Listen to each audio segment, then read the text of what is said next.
আসসালামু আলাইকুম, back to my channel Rupsana কিচেনে আপনাদের সবাইকে স্বাগতম। আমার আজকের রেসিপি হচ্ছে আলুর পাকোড়া।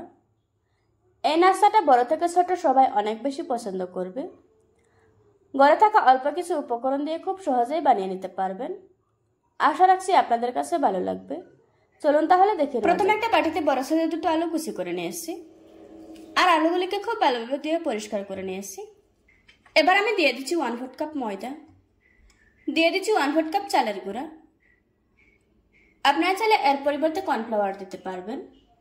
দিয়ে দিচ্ছি 1/3 কাপ পেঁয়াজ কুচি, দিয়ে দিচ্ছি কিছু কাঁচামরিচ কুচি। জালটা আপনারা আপনাদের পছন্দ অনুযায়ী দিয়ে নেবেন।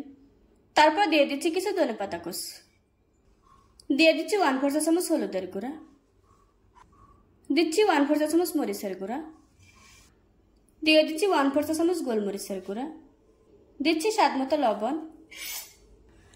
এবার আমি সবগুলো উপকরণ খুব ভালোভাবে মিশিয়ে নেব। প্রথম দিকে একটু শুকনো শুকনো মনে হবে, তবে মাখাতে মাখাতে একটা পর্যায়ে আলু থেকে পানি ছেড়ে দেবে, আর ওই পানিতেই খুব সুন্দরভাবে মাখানো হয়ে যাবে। আপনারা চাইলে এখানে সামান্য একটু পানি ব্যবহার করতে পারবেন, তবে আমি কিন্তু এখানে পানি ব্যবহার করিনি। আমি সবকিছু খুব ভালোভাবে মিশিয়ে নিয়েছি। এবার আমি পাকোড়াগুলি বানিয়ে নেব।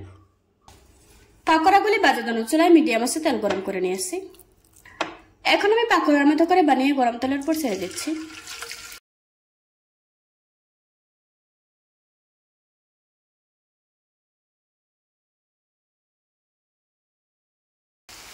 আপনারা আপনাদের পছন্দ অনুযায়ী যে কোনো শেপে বানিয়ে নিতে পারবেন। সবগুলি ছেড়ে দেওয়ার পর এবার আমি চুলার আঁচ মিডিয়ামে রেখে উল্টিয়ে পাল্টিয়ে ভেজে নেব। কিছুক্ষণ ভেজে নেওয়ার পর এখন খুব সুন্দর একটা কালার এসেছে। এবার আমি তেল ঝরিয়ে একটা প্লেটে তুলে নেব।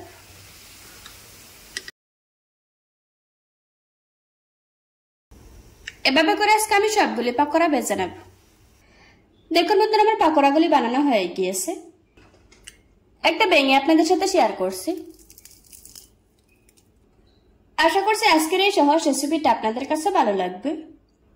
ভালো লাগলে আমার চ্যানেলটা সাবস্ক্রাইব করে পাশে থাকা বেল বাটনটি অন করে রাখবেন। আবারও কথা হচ্ছে নতুন কোনো ভিডিওতে। ততক্ষণ সুস্থ থাকুন, ভালো থাকুন। আল্লাহ হাফেজ।